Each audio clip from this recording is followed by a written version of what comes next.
wabarakatuh. Waalaikumsalam warahmatullahi wabarakatuh. Bismillah, alhamdulillah. Alhamdulillahirabbil alamin wa bihi nasta'in ala umuri dunya waddin. Shalatu wassalamu ala asyrafil anbiya'i wal mursalin sayyidina wa habibina wa maulana Muhammadin wa ala alihi wa sahbihi ajma'in. Subhanaka la ilma lana illa ma 'allamtana innaka antal alimul hakim. Rabbi shrah li sadri wa yassir li amri wahlul 'uqdatam min lisani yafqahu qawli. Amma ba'du. Saya hormati para asatidz dan seluruh jamaah majelis taklim, Bapak Ibu, Saudara rahimakumullah. Alhamdulillah kita kembali lagi bisa hadir di pengajian kita pada malam Rabu, dan insya Allah malam Rabu yang akan datang acara maulid juga acara maulid yang dihadiri oleh salah satu syekh dari Al-Azhar dan Marzuk. Mudah-mudahan kita bisa meluangkan waktu, ya. Kalau bicara sibuk, mungkin semua sibuk, tapi memang harus dari sekarang, ya, kosongkan malam Rabu yang datang, luangkan waktu biar kita nggak menunggu waktu. Masuk makalah baru, wal maqalatul isrun, makalah yang ke-20 An Hatim Al-Asam, dari ulama bernama Hatim Al-Asam. Annahu qala, Hatim berkata, al-hajalatu al-isra' fil umur minasyaiton, buru-buru tergesa-gesa itu minasyaiton, dari setan. Jadi kalau kita mau tergesa-gesa itu berarti setan yang bisikin, ya kan? Illa bi khamsi mawadi'a, kecuali di 5 tempat, di 5 kondisi, ya. Artinya apa? Buru-buru yang boleh hanya 5 ini, yang lain semuanya dari setan, ya. Apa aja? Kita masuk, mau ke pasar buru-buru, mau kerja buru-buru, semua yang buru-buru itu adalah setan kelima. Fa innaha ayal ajalah fiha min sunani Rasulillah sallallahu alaihi wasallam, bahwa buru-buru atau tergesa-gesa dalam 5 tempat itu bagian dari sunnah Rasulullah sallallahu alaihi wasallam. Apa 5 itu? Silakan buru-buru. Pertama, it'amul dhaif, memberi makan tamu, tapi bima la yatakallafu indal mudif, ya, dengan cara yang tidak membebani orang yang punya tamu, tuan rumah, mudif, ya. Jadi salah satu buru-buru yang sunnah Rasul adalah apa? Begitu ada tamu, idana zalat dhaif bimanzilihi, ketika ada tamu segera dikasih suguhan, ya, kasih makan, karena it'am itu makan, jangan disuguh air putih sama koran doang. Kasih makan di warung Padang. Nah, Jakarta itu kadang-kadang gitu, kita bertamu disuguhnya aja dulu, ya, belum ada HP ini, suguhannya air putih sama koran, menungguin tuan rumah nggak keluar-keluar, ya. Maknanya apa? Kalau ada tamu buru-buru temuin, gitu kan? Kenapa? Karena kan disunahkan untuk segera dikasih makan, ya. Berarti kan harus segera ya. Tamu ini luar biasa. Ada Yai Nur Muhammad Chandra almarhum, beliau itu kalau ada tamu luar biasa, sampai dia pesan, pokoknya kalau percaya itu kalau ada tamu bangunkan saya. Kenapa? Beliau yakin betul tamu ke rumah itu bukan kebetulan, tapi itu Allah yang menuntut, dan tamu itu bawa berkah, gitu. Sementara ada orang yang sebaliknya, kalau ada yang nyari gue bilang gue nggak ada, ya, orangnya tidur, nggak menerima tamu mananya, gitu kan, ya. Kebalik, justru tamu harus diterima karena tamu bawa berkah. Bahkan ada mengatakan tamu itu datang bawa berkah, pulang bawa musibah. Maksudnya apa? Musibah yang harusnya terjadi di rumah itu nggak jadi terjadi karena kita ikramul menghormati tamu. Jadi kalau ada tamu segera ditemuin, segera kasih makan. Tapi ikhlas, ya, bukan karena ngambek. Kasih makan segera, biar kita pulang. Ya gitu. Cuma ngambek namanya. Wa an Abi Hurairah, diriwayatkan dari Abu Hurairah radhiyallahu anhu, anna Rasulullah sallallahu alaihi wasallam, bahwasanya Rasulullah sallallahu alaihi wasallam qala bersabda, Man at'ama akhahul muslima syahwatahu harramallahu ta'ala 'alan nar. Barang siapa memberi makan saudaranya sesama umat Islam dengan makanan yang disukai sahabat kita.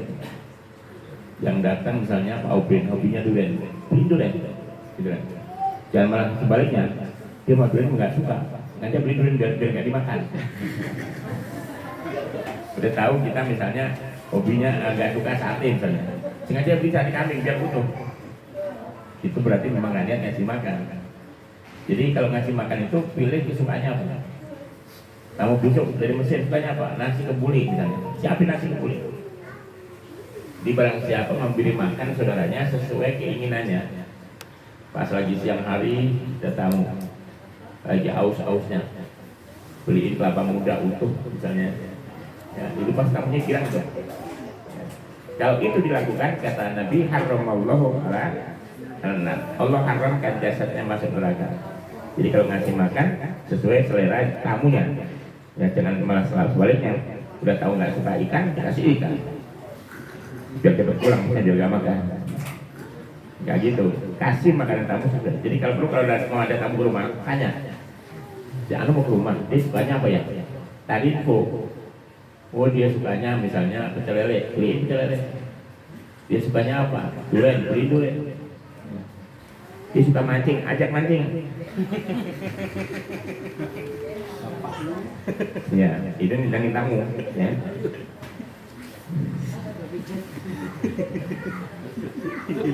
Iya, kalau tamunya suka dipijit, nah panggilin Mas Joko. Wan Abdullah bin Amr bin As. Diriwayatkan dari Abdullah bin Amr bin As radhiyallahu anhu. Anna Rasulullah sallallahu alaihi wasallam qala man at'ama akhahu min al-khubzi hatta yushbi'ahu.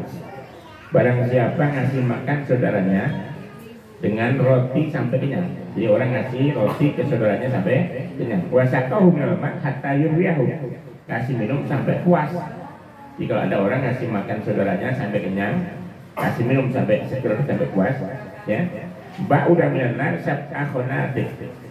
Kullu khandakin masiratu sab'i mi'atin.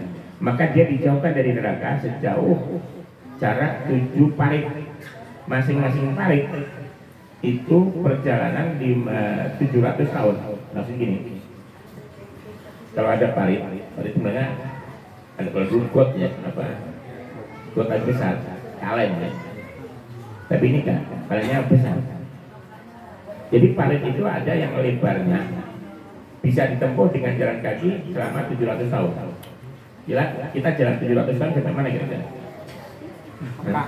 Sampai Amerika nyampe, Mekah mah nggak sampai tahunan. Bisa keliling dunia itu. Ya. Satu parit jaraknya perjalanan 700 tahun. Ini ada 7 parit. Artinya apa? Jangan dimarahi parit beneran. Artinya itu orang yang ngasih makan orang sampai kenyang, ngasih minum sampai kenyang, dia akan jauh dari neraka. Ya. Kenyang percaya, jangan dibikin penasaran. Orang lapar dikasih 2 suap, bukan malah sakit perut itu. Ya.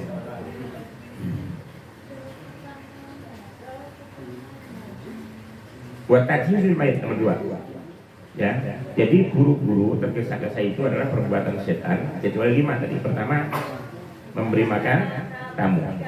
Nomor 2, wa tajhizul mayit, segera mengubahkan mayit. Ya. Mengurus mayit bil ghusli dengan dimandikan, wa takfini dan mengkafani, wa sholat wa tafni, sholatkan dan kubur. Jadi kalau ada mayit makin cepat dimandikan dan disolatkan, ya dikafani, kubur lebih baik, kecuali nunggu wali bapaknya atau nunggu anaknya masih OTW, ya. Jadi tunggu, jangan dikubur dulu gitu ya. Dan kalau nggak ada yang ditunggu lagi, misalnya keluarga nggak ada yang ditunggu, jenazah sudah meninggal dari siang, udah langsung aja mandikan, kafani, sholatkan lalu kubur. Itu lebih bagus. Itu bagian dari sunnah Nabi Shallallahu Alaihi Wasallam. Kita amat keyakinan. Jadi kalau mayit yakin sudah meninggal, ya. Jadi kalau mayit yakin sudah meninggal, segera dimandikan. Tapi tidak yakin, belum yakin jangan, tunggu sampai yakin, ya. Takutnya kita mandikan bangun dia. Ternyata belum mandi.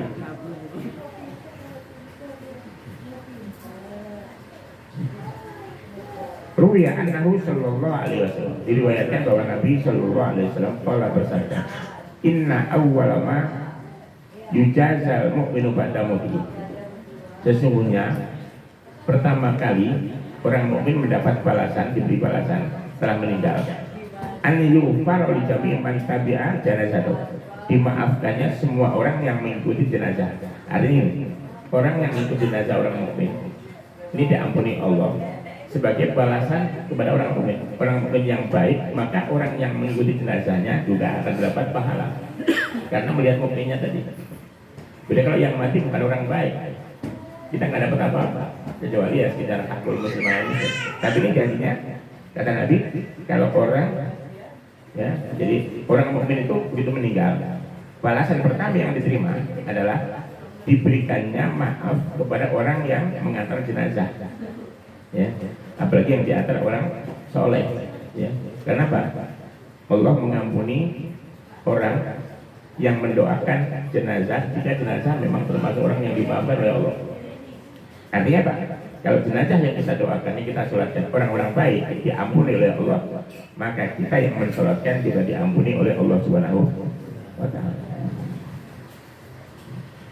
Wa ruwiya annahu sallallahu alaihi wasallam qala, idza mata ar-rajulu min ahli jannah, jika meninggal ar-rajul seseorang min ahli jannah, dari ahli surga, artinya orang soleh. Jika ada orang soleh meninggal, istahyallahu azza wa jalla, Allah malu an yu'adziba man hamalahu, menyiksa orang yang menggotong jenazah itu, wa man tabi'ahu, dan orang-orang yang mengantarkan jenazah, wa man shalla alaihi, dan orang yang mensolatkan jenazah. Kalau bisa ada jenazah orang soleh, jangan cuma nyolatin, habis nyolatin ya, ikut sampai kuburan ya, itu pahalanya lain lagi nanti ya, tersendiri. Intinya kalau kita mensolatkan ahli jannah, kita mengiring jenazah ahli jannah, ya, Allah tidak akan menyiksa. Allah malu ya. Ada kiai meninggal, kita ikut nyolatin, kita ikut gotong jenazahnya, burung batangnya, itu sampai ke kuburan. Allah malu menyiksa kepada orang itu. Jadi bahasa Nabi itu malu. Jadi jika seorang yang soleh meninggal, maka semua orang yang menggotong mayit itu, yang mengantarkan mayit itu ke kuburan, dan orang yang mensolatkannya tidak akan disiksa oleh Allah Subhanahu wa ta'ala. Makanya kalau yang meninggal orang soleh gak usah nunggu diundang. Kadang-kadang, yuk kita nyolatin, kita nggak diundang. Kalau orang soleh datang tanpa harus diundang. Ya. Kadang-kadang Jakarta, kalau yang di daerah yang ada amplopnya gitu, kita kadang-kadang ragu juga.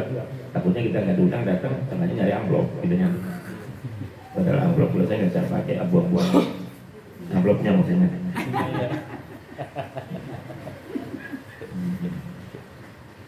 Nah, jadi buru-buru itu perbuatan setan. Pertama tadi kecuali mengasih makan tamu, itu bagus buru-buru. Nomor dua, mengurus jenazah. Nomor tiga, wa tazwijul binti idza balagha, segera nikahkan anak perempuan kalau sudah balik. Ya, apa itu anak perempuan pacaran mulu, udah nikahin aja dah. Alasannya belum kerja, ya biar ntar kalau udah punya tanggung jawab lama-lama berpikir kerja. Apalagi kadang-kadang gitu, ada pacaran perempuan, kenapa kamu gak nikah, kalau dia pacaran dulu katanya, terjadi biar pacar saya mapan dulu. Dia bilang, kalau pacaranmu mapan, bukan kamu yang dinikahi, kamu terlalu jelek untuk yang mapan itu gitu. Ya kan?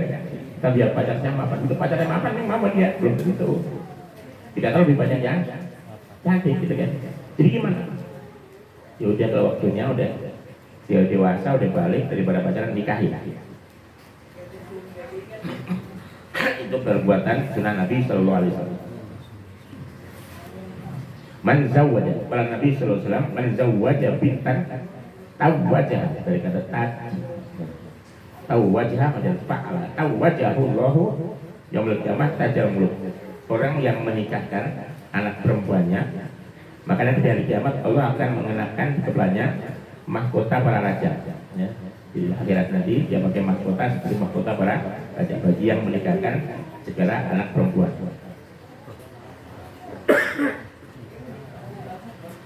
Kemudian akhrajah Muslim. Wa qatu utai kita wajib.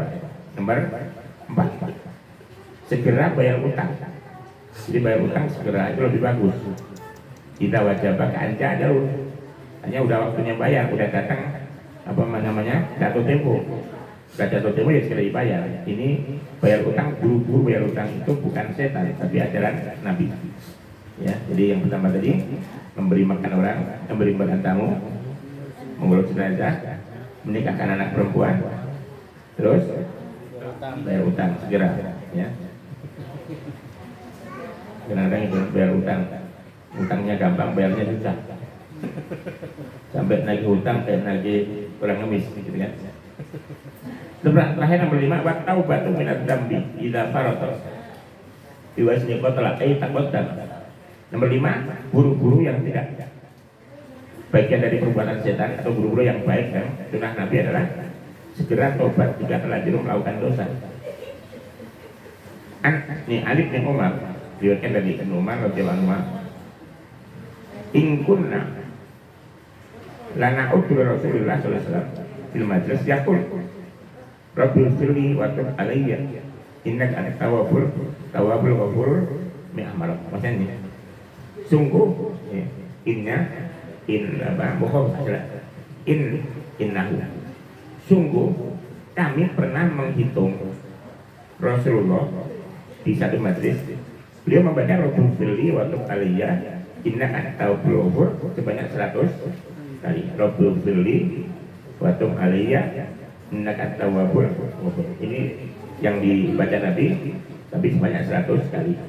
Memang kalau di kitab lain itu banyak yang menyatakan bahwa Nabi itu taubatnya, istighfarnya tidak kurang dalam sehari sebelum itu 100 kali. Nah, kalau di sini disebutkan ya cara tobatnya Nabi, sebenarnya Nabi Rabbil firli wa tub alayya. Rabbil firli, ya Allah ampuni dosa saya. Wa tub alayya, terimalah tobat saya. Innaka antat tawwab, sesungguhnya Engkau yang maha menerima tobat, Al-Ghafur yang maha pengampun. Dibaca 100 kali. Kalau nggak bisa gini ya nggak apa-apa, yang istighfar biasa aja. Astagfirullahaladzim minimal 100 kali gitu ya. Ini salah satu bentuk istighfar yang dilakukan Nabi. Tadi Rabbil firli wa tub alayya innaka antat tawwabul ghafur. Tapi nggak harus seperti itu. Yang penting kita istighfar. Sebenarnya kalau kita kata ulama, istighfar itu yang banyak. Banyak itu berapa? Banyak itu kalau bisa minimal 300 kalau istighfar ya. Misalkan sehari itu istighfar kita 300. Astagfirullahaladzim, astagfirullahaladzim. Misalnya pagi 100, siang 100, malam 100. Atau sekaligus sambil jalan kemana gitu dari Berang Anggur, megang tasbih, astagfirullahaladzim, astagfirullahaladzim, di angkot di mana. Usahakan sehari tidak kurang dari 300. Itu baru dihitung banyak. Ya. Kalau Nabi nggak perlu banyak, orang Nabi nggak banyak istighfar aja udah jelas masuk surga. Nah kalau kita kalau nggak mau istighfar dosa banyak, yakin masuk surga. Punya orang dalam neraka maksudnya.